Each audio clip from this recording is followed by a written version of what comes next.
I was sipping my morning coffee, staring out of the floor-to-ceiling window of my office, when my phone buzzed. The skyline of Manhattan looked like it had been painted just for me that morning. Glass towers catching the early sunlight, streets still waking up. My silk blouse felt cool against my skin, my heels perfectly balanced under my desk. Everything in my life looked put together. The name flashing on my phone screen made my stomach tighten. David Whitman. My old boss. The man who once sat across from me in a crowded conference room and told me my idea was a little ambitious for someone so new. The man who made me feel small when I knew, deep down, I was onto something big. I let the phone buzz a few more times before answering, just long enough to feel the weight of the moment. When I finally pressed accept, his voice was unusually careful. "Emily, I think we need to talk business." Business. The word almost made me laugh.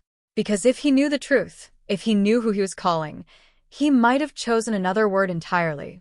I leaned back in my leather chair, letting the silence stretch before replying. "All right, David, let's talk." Little did he know, this conversation would change everything. 3 years ago, I was 26 and full of restless ambition. I worked as a junior product developer at Whitman & Company, a mid-sized manufacturing firm in Chicago. My cubicle was barely big enough for my desk, my computer, and the tiny potted plant I kept alive out of stubbornness. I'd spent months researching an idea, a cost-effective, eco-friendly packaging design that could slash production expenses by nearly 20%. It wasn't just theory. I had blueprints, prototypes, supplier contacts. I believed in it with every cell of my being. When the quarterly innovation meeting rolled around, I dressed in my best navy blazer, hands shaking slightly as I set up my slides. David sat at the head of the table, flanked by senior managers, all in their press suits and polite disinterest. I poured my heart into the pitch, every number and diagram a piece of my soul laid bare. And when I finished, there was a moment of silence before David chuckled. "Emily, it's creative. But we need realistic ideas. Maybe in a few more years you'll understand the market better." The heat rushed to my face. My fingers curled into my notebook.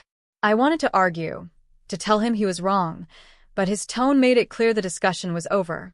Later that day, I sat in the break room staring at my coffee, the rejection replaying in my head. That's when Margaret, our 60-year-old office manager with silver hair and eyes that missed nothing, sat down beside me. She slid a small brass compass across the table. "Keep this," she said. "It's from my father. He told me once, when people try to steer you off course, you find your own true north." That night, I opened my laptop at my tiny kitchen table and started researching how to launch a business. I didn't have investors. I didn't have a fancy office. But I had the idea they had dismissed, and the fire they had lit under me by telling me I wasn't ready. I emailed my resignation the next morning. Walking out of Whitman & Company with a single cardboard box in my arms felt like stepping into a storm without an umbrella. I had no backup plan, no steady paycheck, and no guarantee my idea would work. But I had freedom, and that was something no one could take from me again. I moved into a cramped studio apartment in Brooklyn, the kind where the kitchen sink doubled as the dish rack and the desk. I lived off instant noodles and cheap coffee, every cent going toward building my prototype. My days blurred into nights. I'd wake up with design sketches stuck to my cheek, my laptop still humming. A few months in, I met someone who changed everything, Patricia Lane. She was a seasoned entrepreneur in sustainable manufacturing, sharp as glass and warm as sunlight. We met at a networking event I almost skipped because I couldn't afford the train fare. She listened, really listened to my pitch, then said, "Emily, this isn't just good. This is the future." Patricia became my mentor. She taught me how to negotiate without flinching, how to build a supply chain, and how to see setbacks as stepping stones. There were plenty of those, suppliers pulling out, machinery breaking down, nights I cried into my pillow wondering if I'd made the biggest mistake of my life. But there were also small wins. The first order for 100 units from a small organic cosmetics brand. The email from a distributor in Texas wanting to test my packaging for their food products. The moment I deposited my first profit, Not much, but enough to buy fresh flowers for my windowsill instead of just groceries. I kept my success quiet. Online, my updates were vague, working on something exciting or staying busy. I didn't post photos of my growing team or my expanding workspace. I didn't want David or anyone from my old life to know what I was building until it was undeniable. Within 2 years, my little startup had become Green Path Solutions, a recognized name in sustainable packaging. We had clients across the country, a warehouse in New Jersey, and a growing list of corporate inquiries. I had an office with real glass doors, the kind I used to walk past and imagine myself behind. Still, I remembered every moment of doubt, every smirk, every time I was told, "Not yet." That memory wasn't a wound anymore, it was fuel. And then one Tuesday morning, my assistant poked her head into my office. "There's a meeting request from Whitman and Company," she said. "They're looking for a new packaging supplier, and they specifically want to meet the CEO." I felt the old heat in my chest, but this time, it wasn't anger. It was the thrill of knowing I'd been quietly preparing for this moment all along. The morning of the meeting, Manhattan was draped in a pale winter light. My office smelled faintly of fresh peonies, a little ritual I'd started after my first profitable month. The glass conference table gleamed, and the framed patents on the wall caught the sunlight in quiet celebration. I arrived early, in a tailored charcoal suit and soft blush blouse, my hair pulled into a sleek low bun. I didn't want to look intimidating. I wanted to look unshakable. At exactly 10 a.m., the receptionist buzzed in. "Emily, they're here." 2 men stepped into the room. One was a younger operations manager, the other, David Whitman. He looked the same, only a little grayer, a little heavier around the shoulders. His eyes flicked over the room, the art on the walls, the way my name was etched in silver on the glass door. "Emily Carter, CEO." He blinked twice before speaking. "Emily, it's been a while." I smiled, motioning toward the table. "Please have a seat." They launched into their pitch, how Whitman and Company was looking for a sustainable packaging partner, how they'd heard of GreenPath's reputation, how they believed a collaboration could be mutually beneficial. David's tone was polite, almost deferential. He didn't seem to realize the irony yet. When they finished, I folded my hands on the table. "I think a partnership could work," I said slowly, "but before we get into terms, I want to be sure you understand something." David tilted his head. "Of course." I met his eyes, steady, calm. 3 years ago, you sat across from me in your conference room and told me my idea was too ambitious, that I should wait until I understood the market better. I let the silence hang. That idea? It's the foundation of Green Path Solutions. And today, my company is your biggest potential supplier. The younger man shifted uncomfortably in his chair. David's jaw tightened, but he didn't speak. I rose and gestured toward the panoramic window, the city stretching endlessly beyond the glass. "I built this from nothing.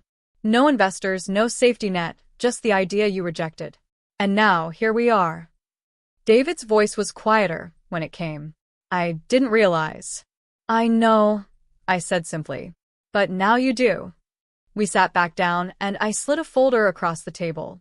Inside was a detailed proposal, my terms, my timelines, my pricing.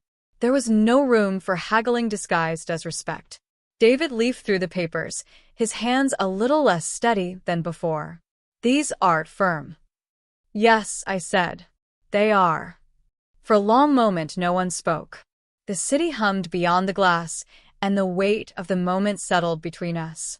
Finally, David looked up, the faintest trace of something, regret, maybe admiration in his eyes. "I think we can make this work," he said. I smiled, but there was no gloating in it, only the satisfaction of a circle closed. "So, do I." We spent the next hour going through the contract line by line. My terms were clear. Full payment within 30 days, no exceptions. Exclusive rights to certain product designs.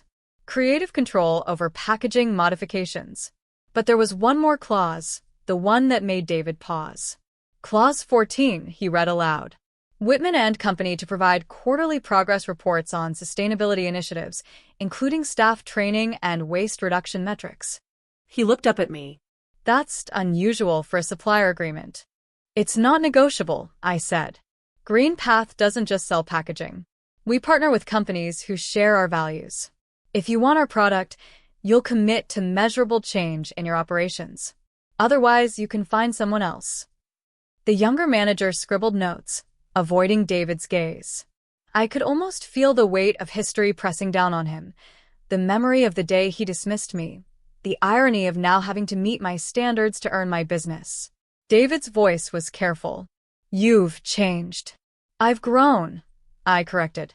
And I expect my partners to grow, too. He leaned back, eyes scanning the proposal again. And if we agree to all of this, then we'll deliver the highest quality product you've ever used, I said, my tone steady. And your clients will notice. I thought of Margaret's brass compass, still sitting on the corner of my desk in my private office. I'd looked at it before the meeting, tracing its worn edges with my thumb. Find your own true north. That was what this was, setting the direction, even when others doubted the map. Eventually, David nodded. We'll make the changes. I closed the folder and slid it back to him. Good. Then we'll move forward. There was no lingering handshake, no false promises of friendship. Just an agreement on my terms. As they stood to leave, David hesitated at the door. Emily, I hope you know I underestimated you. I held his gaze. I know. When the door closed behind them, I exhaled slowly. This wasn't revenge, not really. It was reclamation. A power shift. Proof that I could set boundaries without burning bridges, that I could demand respect without needing their approval. And maybe, just maybe, it was the first step toward reshaping more than just packaging. The contract with Whitman and Company was signed within a week. Their first bulk order shipped out of our New Jersey warehouse under the soft hum of conveyor belts and the smell of freshly pressed eco-material. 3 months later, I received their first sustainability report. It wasn't perfect, but it was progress. Employee training programs, waste segregation bins installed in every department, even a new energy-efficient production line. I pinned the report to my office board, right beside the original sketch of my packaging design, the one I'd presented in that conference room years ago. The paper was a little yellowed now, the pencil mark smudged, but it was a reminder of where this all began. Margaret's brass compass sat in its usual place on my desk. I picked it up, turning it over in my palm, feeling the grooves worn into its surface. I wondered if she knew how far her quiet encouragement had carried me. I made a mental note to call her. My life wasn't about proving David wrong anymore. It was about proving myself right. About building something that mattered, to me, to my team, to the clients who believed in us. One Friday evening, after the office had emptied, I stood at the window again, watching the city lights flicker on. My reflection stared back, the woman I'd become. She wasn't fueled by bitterness anymore. She was powered by vision, resilience, and the unshakable knowledge that she'd navigated her own way. I thought back to that young woman in the navy blazer, hands trembling as she spoke to a room that didn't believe in her. I wanted to tell her, hold on, your time is coming. And in that quiet moment, I whispered to my reflection, almost like a vow. They may have ignored my ideas then, but now, they can't move forward without them.